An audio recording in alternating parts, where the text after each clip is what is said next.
সুপ্রভাত বন্ধুরা, কেমন আছো তোমরা? আশা করছি তোমরা বেশ ভালো আছো। আমার এই তুলি ডেইলি লাইফস্টাইলে সকলকে আমন্ত্রণ জানাচ্ছি। তোমাদের সাথে করে নিয়ে আজকে বৃহস্পতিবারের দিনের ব্লগটা শুরু করছি। আশা করছি তোমাদের খুবই ভালো লাগবে।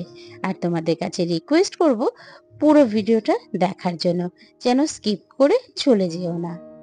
বৃহস্পতিবার তো বলেই দিলাম, আর আজকে থেকে জানো তো ছেলের স্কুল খুলে যাচ্ছে, তাই সকাল থেকে অনেকটা চিন্তা ভাবনা করে প্ল্যানিং করে কাজ শুরু করে দিলাম। ঘুম থেকে উঠেছি 5:30টার সময়। উঠেই তোমাদেরকে বাইরের রোদটা দেখালাম। প্রায় বাজে তখন 6:30। তার আগে কিন্তু আমি ঘুম থেকে উঠে বাসি কাপড় চেঞ্জ করে ঘরের সামনে জল দিয়ে তারপর এই যে রান্নাঘরে চলে এসেছি। রান্নাঘরের বাসনগুলো যেগুলো আগের দিন মেজে রেখেছি সেগুলো সব তুলে রাখলাম। আর এই যে দেখছো ঝুড়িটা, এটা আমি মিশো থেকে নিয়েছিলাম। এটার মধ্যে একসাথে অনেক বাসন উপর করে দেওয়া যায়, যেটা আমার কাছে খুব সুবিধাজনক হয়। আর তারপর ওই যে প্লাস্টিকটা দেখলে, ওটার মধ্যে আমি যত এঁঠো কাটা আছে সব ফেলে রাখি। তাই সেটার জন্য ওই ময়লা এঁঠো কাটা দিতে হাত দিতে একটু কেমন কেমন লাগে, তাই ভাবলাম চলো ওর মধ্যে করে একটা প্লাস্টিক দিয়ে তারপর রাখি। তারপর সমস্ত গ্যাসের ওভেন থেকে শুরু করে এবং কাউন্টার টপটা সবটা আরেকবার পরিষ্কার করে নিলাম। আর এই যে চালটা দেখছো, এটা কিন্তু আমি আগের দিন রাতেই ভিজিয়ে রেখেছিলাম। হাঁড়িতেও জল ভরে রেখেছিলাম, সকালে জাস্ট বসিয়ে দিলাম। আর ওদিকে চাল ধোয়া জলটা কিন্তু আমি আলাদা করে রাখছি, এটা পরে গাছে দেব। তারপর চলে আসলাম ডাইনিং টেবিলে। ডাইনিং টেবিলের এই ম্যাটগুলো কিন্তু গতকাল রাত্রে খাওয়া দাওয়ার পর পরিষ্কার করে মুছে রেখেছিলাম, এবং সেটার মধ্যে যাতে জলটা শুকিয়ে যায় সেটাকে শুকনো করতে দিয়েছিলাম। যেই শুকিয়ে গেছে এখন সকালবেলা এটা পেতে রাখলাম, কারণ এরপর যা যা রান্না করবো সবটাই এই টেবিলে এনে রাখবো। তারপর ওদিকে শাশুড়ি মা কিন্তু আটা মেখে দিয়েছে। হাজবেন্ডের যেহেতু অফিস আছে বললাম, তো হাজবেন্ডকে দিয়ে দেবো রুটি। আসলে কি বলতো, এক একজনকে এক এক রকম টিফিন করে দিতে গেলে একটু কষ্ট হয়। যাই হোক, কি করা যাবে, হাজবেন্ড যেটা খাবে সেটা ছেলে খাবে না, বা ছেলে যেটা খাবে সেটাও খাবে না। তো যাই হোক, তাই সেই কারণেই দুজনের জন্য দুরকম ভাবে করলাম। ওদিকে কিন্তু আমার শাশুড়ি মা আমার সাথে সাথেই উঠেছেন। উনিও কিন্তু আমার সাথে সাথে অনেকটাই হেল্প করছেন। এই যে যেমন ধরো, এই আটাটা মেখে দিয়েছেন, রুটিটা বেলে দিয়েছেন, আমি দাঁড়িয়ে দাঁড়িয়ে ভাজলাম। বসে বসে যতটা পারেন উনি করে দেন, এটা কিন্তু আমার কাছে বেশ ভালো লাগে। এবং উনি আমাকে এইটুকু হেল্প করেন বলে আমি কিন্তু বাড়ির সবাইকে ঠিক টাইমে, প্রপার টাইমে অফিসে পাঠাতে বা স্কুলে পাঠাতে পারি। আর তোমাদের সাথে কথা বলতে বলতে আমার রুটি কিন্তু কমপ্লিট। আর তারপর একটু সুজি করলাম, হাজবেন্ডকে দিয়ে দেব। আর সুজিতে না আজকে একটু গুড় দিলাম, আর চিনি আর দিইনি, সামান্য অল্প পরিমাণে, যেহেতু ওদের সুগার আছে কাজে বেশি পরিমাণে দিতে পারবো না। আর ছেলের জন্য টিফিন করছি নুডলসটাকে চাওয়ার মতন কিন্তু করব, সেদ্ধ করে জলটা ফেলে নিয়ে তারপর চাউমিনের মতন করব। আসলে একটু বেলার দিকে খাবে, তো তখন যদি এই ম্যাগির মতন করে দিই একদম গায়ে গায়ে লেগে যাবে, আর যেটা খেতে একদমই ও পছন্দ করে না। আর তারপর এই যে মুসুর ডালটাকে একটু ভিজিয়ে রাখছি। যে কোনো জিনিস রান্নার একটু আগে যদি ভিজিয়ে রাখা যায়, সেটা কিন্তু অনেক তাড়াতাড়ি হয় এবং গ্যাসটাও কম খরচ হয়। ওদিকে আমার ভাতটা প্রায় হয়ে এসেছে। আমি তো ভেন্ডি সেদ্ধ দিয়েছি এই বললাম, আর সাথে আলু সেদ্ধ। আর আমাদের প্রত্যেকের বাড়িতেই এই ডাল ধোয়া জল বা চাল ধোয়া জল, সেটা কিন্তু প্রায় সময় আমরা ফেলেই দিয়ে থাকি। তবে এটা যে গাছের যে এত সুন্দর একটা খাবার, সেটা জানাই ছিল না।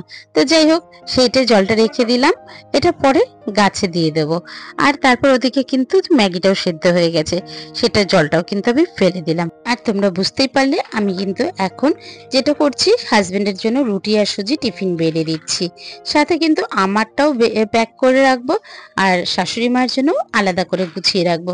আসলে কি বলো, যেহেতু আমি বাড়ি থাকি না, সবার জন্য আলাদা আলাদা করে না রাখলে তারা না ঠিক বুঝতে পারে না। তাই চেষ্টা করি আমার বর্তমানে সংসারে কোনো কাজে যাতে অসুবিধা না হয়, তাই সবকিছুই ঠিকঠাক ভাবে সমানভাবে ভাগ করে রেখে যাওয়ার। যেমন বলা তেমন কাজ করি।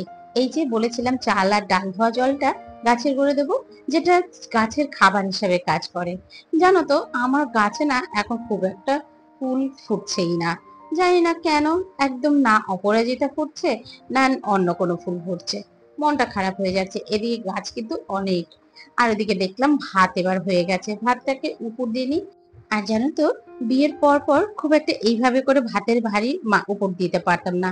আমার মা যেটা শিখিয়েছিল সেটা হচ্ছে হাঁড়ির মধ্যে জামা কাপড়ের ক্লিপ, সেটা দিয়ে আটকে দিয়ে ভাতটা উপর দিতে। আর শাশুড়ি মায়ের কাছ থেকে শিখলাম যখন এটাকে উপর দেবে সাথে সাথে হাতের মধ্যে ফু দিতে থাকবে, তাহলে দেখবে যে গরম হাওয়াটা সেটা অপোজিট সাইডে চলে যাবে।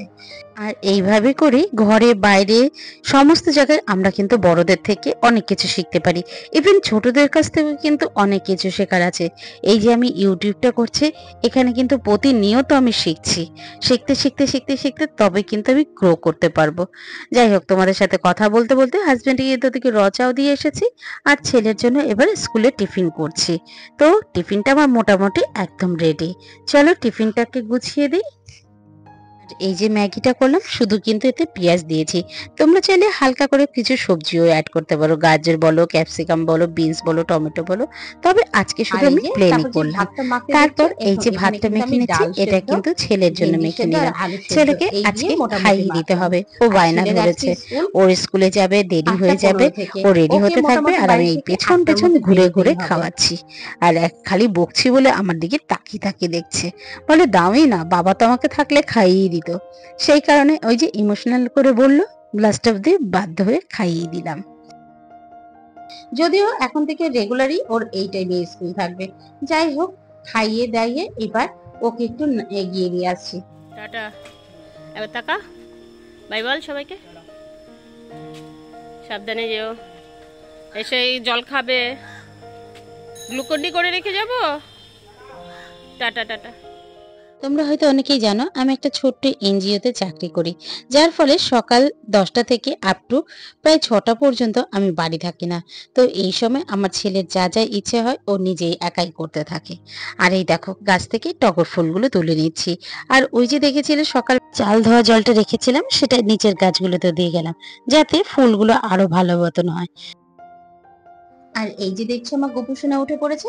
আমার হাজবেন্ড কিন্তু সকালবেলা অফিসে যাওয়ার আগে গোপালকে বাল্য সেবাটা দিয়ে যায়। আর এদিকে বৃহস্পতিবারের ফুল বেলপাতা চলে এসেছে।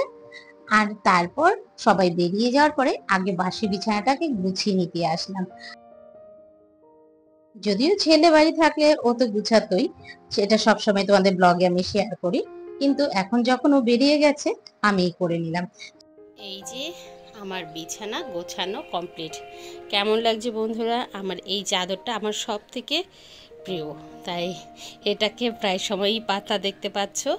আসলে এই গরমে না লাইট কালারের চাদরটাই বেশি ভালো লাগে। তো সাদা খুব একটা আমার এই কোয়ালিটিরটা নেই, যার জন্য আমি এটাকে সহজে উঠিয়েও আবার এটা দিয়ে এটাই পাচ্ছি কদিন ধরেই। এতটা ভালো লাগছে এটাই। যাই হোক, চলো এই পর্যন্ত, চলো পরবর্তী কাজে যাই। শাশুড়ি মা পটল কেটে দিয়েছে, আর ওদিকে আলু, উচ্ছে, কাঁচা লঙ্কা, আর ওদিকে বেগুন। আজকে পটল দিয়ে করব সর্ষে পটল, আর ওদিকে আলু উচ্ছেটাকে ভাজবো আর বেগুন ভাজবো। আর তারপর মসুর ডালটা তো দেখলেই, তখন ওটাকে গলিয়ে রেখেছিলাম। আর তারপর ফোড়ন দিলাম আজকে জিরে, কালো জিরে, শুকনো লঙ্কা এবং মেথি, এই মোটামুটি দিলাম। তারপর ডালটাকে দিয়ে দিলাম। ডাল রান্না মোটামুটি সবাই জানে, তবুও তোমরা একবার এইভাবে খেয়ে দেখো, দারুণ লাগে।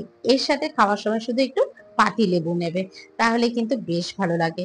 আর মিষ্টির কথা রইলো যে যার ইচ্ছে মতন। এরপর করব সর্ষে পটল। এই রেসিপিটা করার সাথে সাথে আমার কিছু বন্ধুদের নাম নিয়ে নিই, যারা প্রতিনিয়ত আমাকে সুন্দর সুন্দর কমেন্ট করে আমাকে নতুন নতুন ব্লগ তৈরি করার জন্য উৎসাহিত করে। চলো তাদের নামগুলো একটু তোমাদের সাথে নিয়ে নিই। তিথি ব্লগ থেকে তিথিদি বলেছো, তুমি আমাকে আজকে একটা কমেন্ট করেছো, রান্না বান্নার মধ্যেও তোমার কথাগুলো খুব শুনতে ভালো লাগলো। সংসারের মধ্যে থেকেও যে সঞ্চয় করা যায় সেই কথাটা মাথা থেকেই বেরিয়ে গেছিল। ভিডিওটা দেখে উপকৃত হলাম। সত্যি গো, আমাদের সঞ্চয়ের কথা কিন্তু আমাদের মেয়েদেরকেই বেশিটা চিন্তা করতে হয়। না হলে, সঞ্চয় না হলে আগামী দিনের জন্য কি থাকবে, কি রইলো? কাজেই আয় যেমন থাকবে, সঞ্চয়ও থাকবে, আবার ব্যয়ও থাকবে। সবটাই ব্যালেন্স করে চলাটাই আমাদের জীবন। মূল বিষ্ণু চ্যানেল থেকে আমার ছোটবেলার বন্ধু কমলা, ও লিখেছে, আজকের ভিডিওটা খুব ভালো লাগলো, শাড়িটা খুব ভালো সুন্দর হয়েছে। থ্যাংক ইউ রে। আসলে কোনটা কি কিনবো বুঝে পাই না, যখন যেটা ভালো লাগে কিনে ফেলি, পরে ভাবি এটা নষ্ট হলো না তো টাকাটা। এই মোটামুটি রান্না শেষ করে এলাম, এবার স্নানে যাব। এখন প্রায় বাজে 9:10। ওরে বাবা, অনেকটা দেরি হয়ে গেছে। চলো আবার স্নান টান করে রেডি হব, অফিস যাব। তবে আজকের ভিডিও অফিস যাওয়া পর্যন্তই রাখবো, কেন নাহলে অনেকটা বড় হয়ে যাবে, কেউ সেরকম দেখবে না। চলো এই পর্যন্তই রইলো। এরপর স্নান করে এসে নিজে রেডি হলাম এবং শাশুড়ি মার সাথে কিছু কথা বলে গুছিয়ে তারপরে বেরোলাম। সাথে নিজের সারাদিনের খাবার, মানে সকাল থেকে শুধু আমি চা আর বিস্কুট খেয়ে যাই, আর কিছু খাওয়া হয় না। তাই রুটি তরকারি থেকে শুরু করে ভাত সবটাই নিয়ে যাই অফিসে, নিজের সুবিধা মতন সময়ে খেয়ে নিই। আসলে না খেলে তো ঠিকঠাক কাজ করা যাবে না। নিজে যদি ভালো থাকি, সুস্থ থাকি, তবে তো আগামী দিন আবারও কাজ করতে পারবো, সে ঘরেই হোক আর বাইরেই হোক। এটা কিন্তু আমাদের প্রত্যেকটা মেয়েকেই খেয়াল রাখতে হবে। আমাদের খাওয়ার কথা কিন্তু বলার কেউ নেই, কাজেই আমাদেরকেই খেয়াল রাখতে হবে। যাই হোক, আজকের মতন এখানেই শেষ করলাম। পুরো ভিডিওটা কেমন লাগলো অবশ্যই কমেন্ট করে জানিও। আবারও দেখা হচ্ছে নতুন একটা ভিডিওতে। টাটা।